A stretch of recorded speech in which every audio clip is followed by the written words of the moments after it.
Arrivés en Tanzanie, après 6000 km parcourus à la force de leurs jambes, Sonia et Alexandre ont dû marcher dans les pas des lions. Là, cette fois-ci, c'est des empreintes de lions. Ils sont beaucoup plus gros. Une crise subite de paludisme les a obligés à se réfugier dans une mission perdue. Je veux rentrer. Cette fièvre terrible leur a peut-être évité d'être attaqués par des lions affamés qui ont fait 7 victimes sur la piste qu'ils empruntaient. Malgré cette terrible épreuve, ils décident de continuer leur longue marche vers le nord, le long du rift est-africain.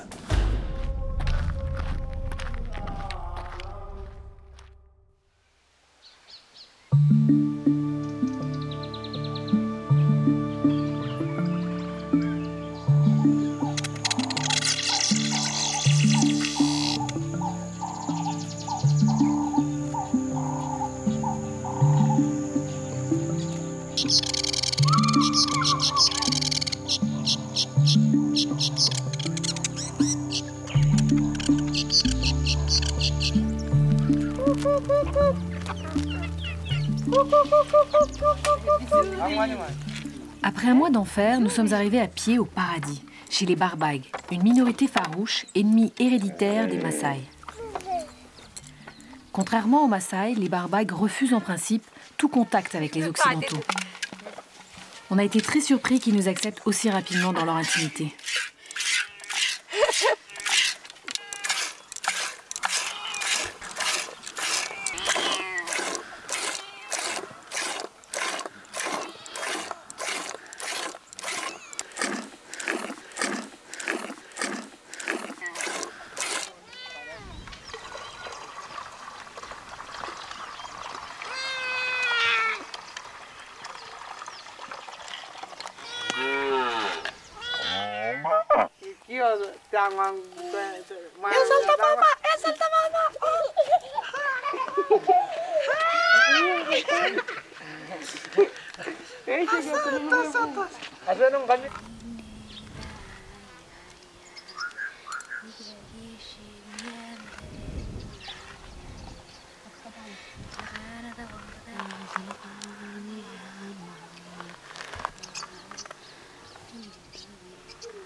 C'est unique ça, ce moment-là. Depuis le début du voyage, en fait, c'est vrai que j'ai jamais de copine parce qu'on reste pas assez longtemps. Et là, ça fait 2 jours déjà qu'on est ici. On sait qu'il y a une grande fête, c'est pour ça qu'on reste. Et c'est vraiment merveilleux de pouvoir partager des choses. On ne se comprend pas du tout, on ne parle pas du tout la même langue.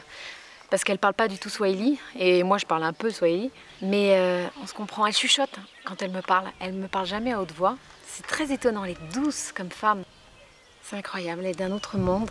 Et j'adore son monde.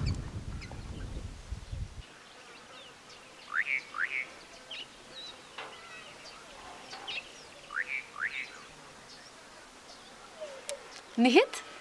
Nihit? Ça les fait rire quand on leur fait des bisous, parce que c'est vraiment quelque chose de... Hein? Alors, est-ce qu'on se ressemble un peu? Pas trop. Elle t'a fait une version ravissante. Autre maquillage, mais un peu plus douloureux celui-là, la cérémonie du Tchapa, le marquage des veaux d'un an qui officialise la rentrée des nouvelles têtes dans le troupeau. Une sorte de baptême pour les bovins.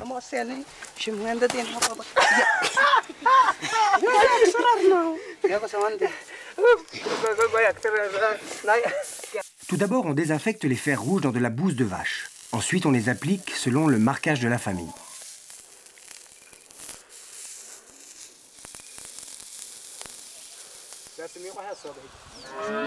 Toute la vie des Barbaig gravite autour du bétail. Aujourd'hui, le clan s'enrichit de 10 nouveaux membres.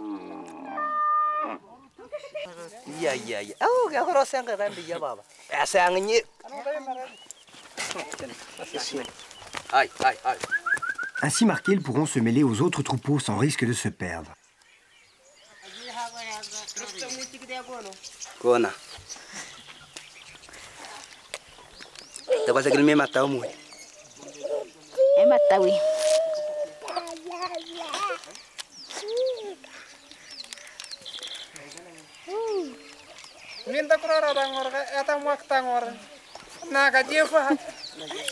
Oh, oui. Ah, aïe. Ah, ndabi.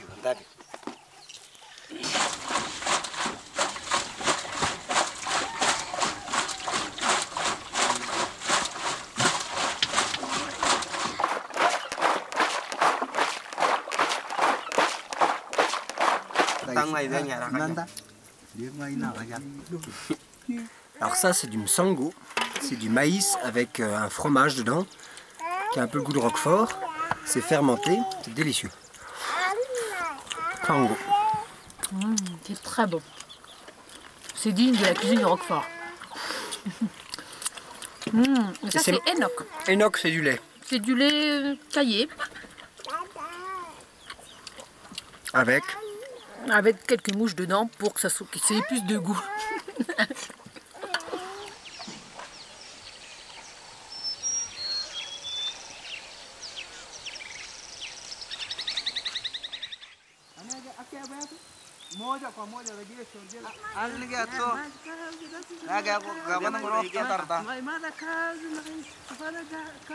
Le jour de la fête arrive enfin, mais nous ne savons pas encore si nous pourrons assister à la Dumda, la danse secrète des Barbaïg. Cette cérémonie est normalement interdite à toute personne étrangère à la tribu. On doit d'abord parlementer avec Guillamou, le chef du village.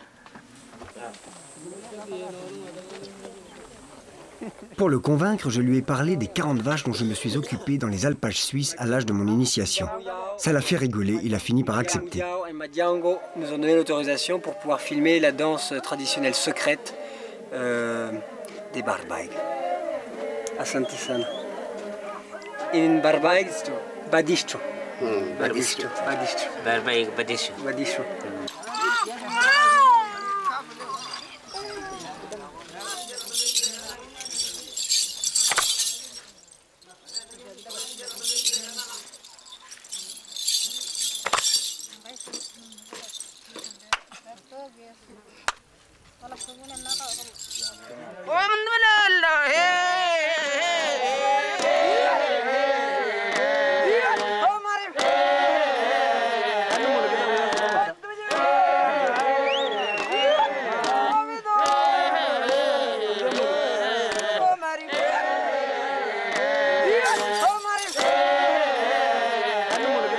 Cette danse était interdite encore récemment, car à l'issue du rituel, les hommes les plus courageux devaient partir tuer un ennemi dans une tribu voisine ou, faute de mieux, un lion. Aujourd'hui, la chorégraphie est la même, mais la symbolique a changé. On danse pour respecter la tradition et pour s'attirer les bonnes grâces d'Aceta, le dieu solaire des Barbaïg.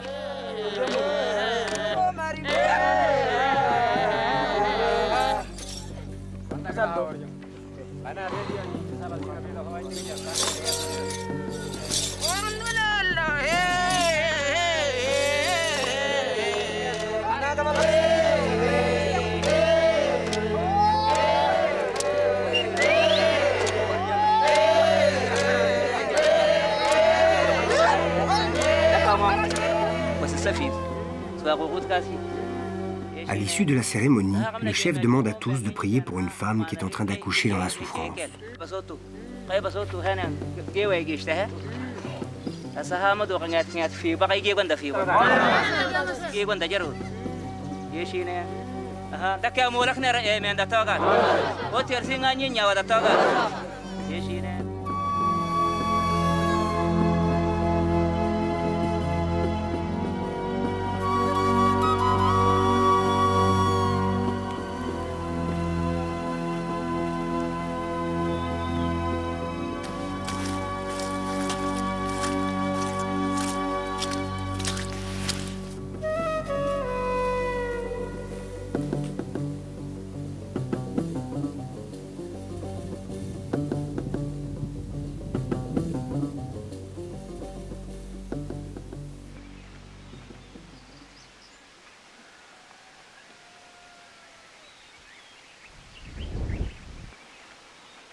Alors, Sonia?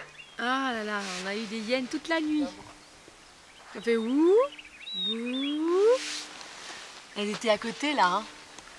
Elles étaient autour. J'étais pas très rassurée quand même. Hein.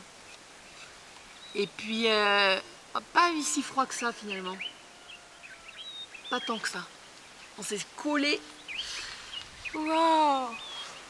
Oh.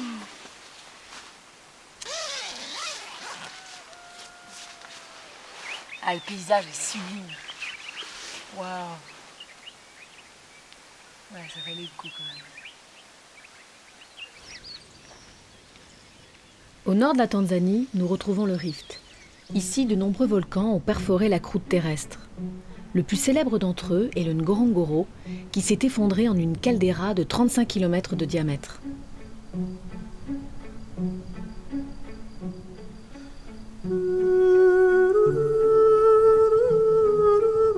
Les parois du gigantesque cratère font 1000 mètres de hauteur. Les animaux qui y vivent ont donc décidé de ne plus migrer.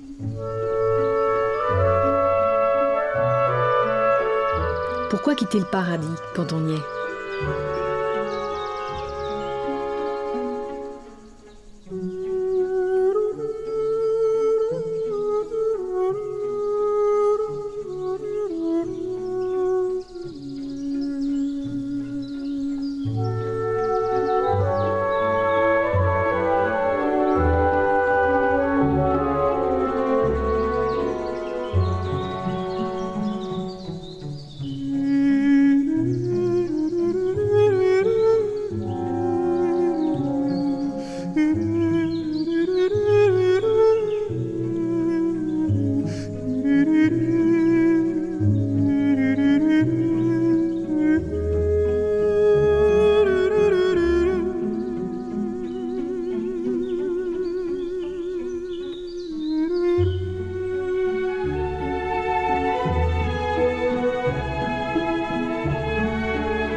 Mais qu'on ne s'y trompe pas, dès la nuit tombée, tout devient infernal.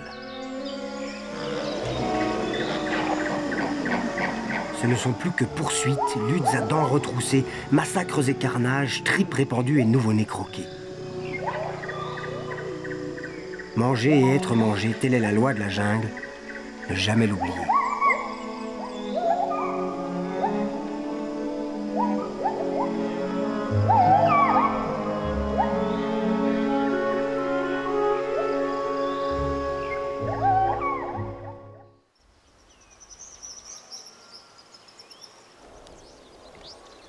Au fond du Rift et dans les parcs nationaux, nous sommes aussi en territoire Maasai. Les Maasai et leurs troupeaux vivent ici en harmonie avec la savane. La viande de gibier leur est totalement taboue, donc ils ne chassent pas et se nourrissent principalement du lait de leur bétail.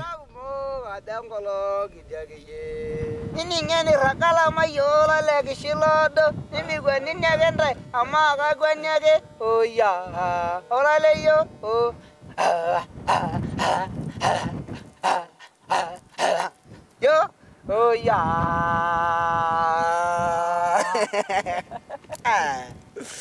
C'est d'ailleurs. Hey!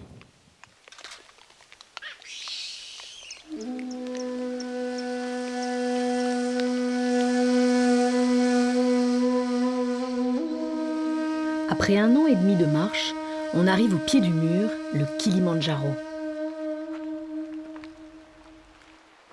Guidé par Abel Mtoui, on s'attaque au toit de l'Afrique, histoire de fêter dignement la mi-parcours de notre périple, au sommet, à 5895 mètres d'altitude.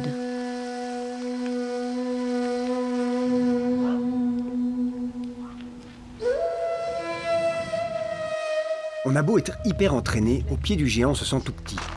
Le sommet n'est pas gagné. Le Kili a la réputation de briser les marcheurs les plus chevronnés. Seulement 1/3 des grimpeurs qui s'y attaquent chaque année parviennent au sommet. Le secret, nous prévient Abel, c'est la lenteur. Look at that, you sure? Woo! It's not tough. It's not tough. C'est lui qui le dit. It's a piece of cake, isn't it? It's a piece of cake. We'll see that tomorrow.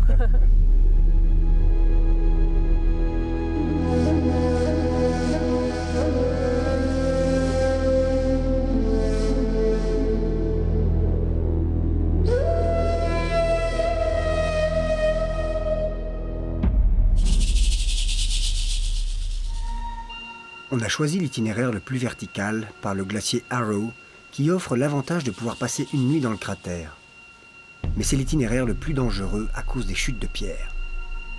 Les rochers sont trop instables pour offrir des points d'ancrage et avancer en cordée. C'est donc chacun pour soi.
On est arrivé sur la lèvre du cratère, exténué, on est à 5700 mètres. Moi j'ai la tête comme une coucourde. J'ai l'impression que je vais crever à tout moment. Et voilà la joyeuse compagnie. Qui est un peu raplapla. Un peu hors service. On était vraiment heureux d'être arrivés. Et là le sommet est juste là.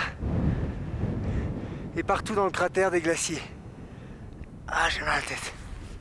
Ah, c'est un avant-goût du sommet. C'est un petit avant-goût du sommet. En tout cas, ça ne nous a pas empêché de pleurer. Quand on est arrivé, c'est quand même une sacrée émotion. On n'avait jamais monté de montagne aussi haute, aussi dure. C'était très très dur. Parce que toute la montée, on avait mal à la tête. Moi, j'ai vomi plusieurs fois. Enfin, rien. J'ai rien vomi parce que j'avais plus rien, mais c'était très difficile. Mais quand on arrive, mon Dieu, quelle récompense. C'est vraiment merveilleux. On passe l'après-midi à explorer le cratère et on se dirige vers le cône volcanique de Kibo, le nombril du monde, la bouche qui a accouché de cette montagne.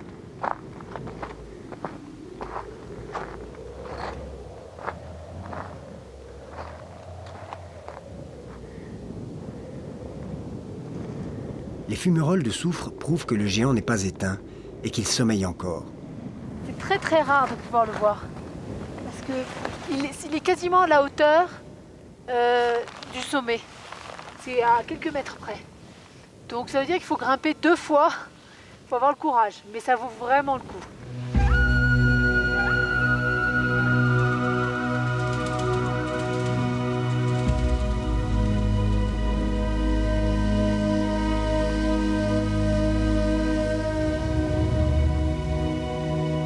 Les neiges du Kilimandjaro sont menacées par le réchauffement de la planète.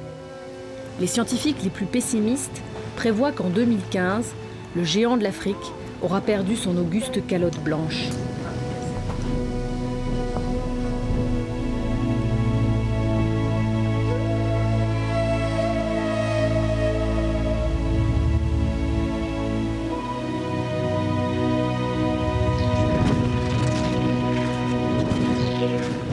Terrassés par le mal d'altitude, nous passons notre dernière nuit sous le sommet, en attendant impatiemment l'aube de l'assaut final.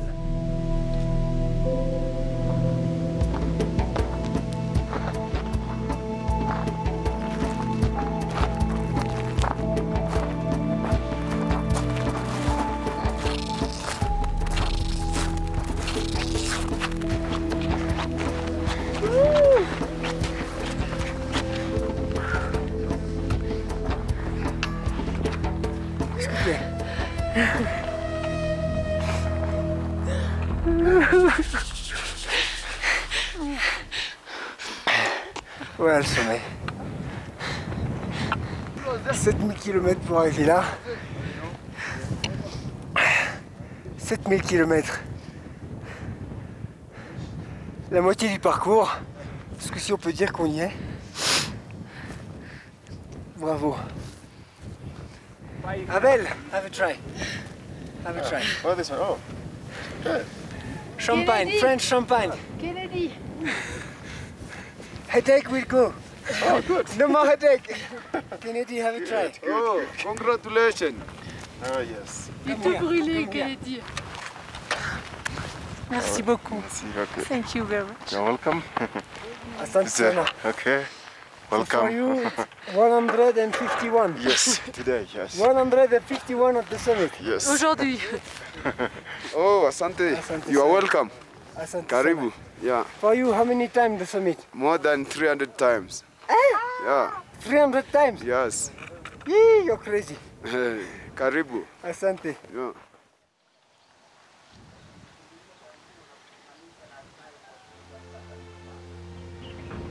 En redescendant du Kilimandjaro, nous retournons sur les contreforts d'une Ngorongoro, dans les gorges d'Olduvai. C'est ici que Louis et Marie Leakey ont trouvé dans les années 60 le fossile humain le plus ancien, Homo habilis. Pourquoi habilis? Parce qu'il savait faire des outils de pierre taillés il y a 2 millions d'années. Olduvai a donc été longtemps considéré comme le berceau de l'humanité, même si l'on sait aujourd'hui qu'il n'y a pas un, mais plusieurs berceaux de l'humanité. La gorge d'Olduvai est taillée dans de très nombreux dépôts de cendres volcaniques qui ont permis une datation très précise. En fonction de la période qu'ils veulent étudier, les scientifiques s'attaquent à telle ou telle strate. Cette année, une équipe d'Earthwatch se concentre sur 2 mètres carrés, ce qui paraît surréaliste quand on sait que les gorges font 37 km de long. There are bones belonging to different kind of animals that lived here. You know, hippopotamus, where you have crocodile, you have bovids of the size of the present day wildebeest. You have pigs here as well. Really? You know, and in addition to that, you also have a few fish remains. So life was very prosperous. Life was good here because you had a source of fresh water. Because as you know, crocodiles and hippos are associated with the fresh water. We know that this was not saline. Probably the water here was drinkable, was potable water.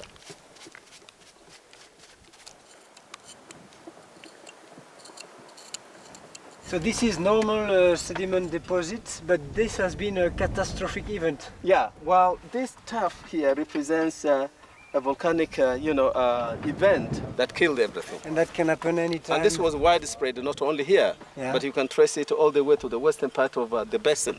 Really? This was a complete wipeout. Yes. See? Yeah. Oh, it's hollow. It's hollow. It's hollow. Le petit os est creux.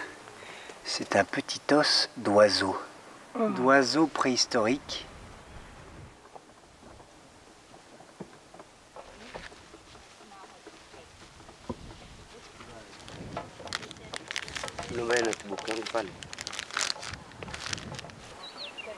Earthwatch est un programme scientifique international un peu particulier. Il fait appel à des bénévoles et des amateurs qui prêtent main forte à des chercheurs toujours en quête de financement. Pour avoir le privilège de passer un mois de vacances intelligentes et utiles, ces passionnés déboursent quand même 3 000 €. I do have to say that if my wife sees this, I better say that I enjoy taking vacation with her and the rest of our family as well. So, but this is certainly to me more meaningful than going and laying on the beach. I think the more important reason is that by having them here, one can use their presence here to reach out the rest of Africa and Tanzania. Maybe you don't know this, but archaeology or paleontology is not really taught in schools.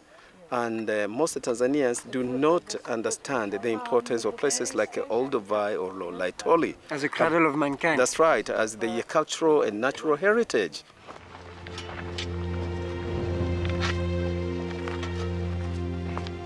L'homme n'a pas beaucoup changé. Il y a 2 millions d'années, il fabriquait des outils ici même pour prendre possession de l'univers. Et aujourd'hui, il gratte le sol avec d'autres outils, à peine plus sophistiqués, en quête de ses origines.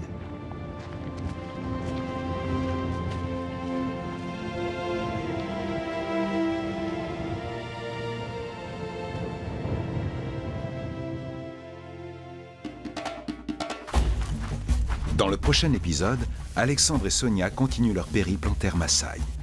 Ils découvrent l'Oldonyo Lengai, la montagne sacrée de ces redoutables guerriers.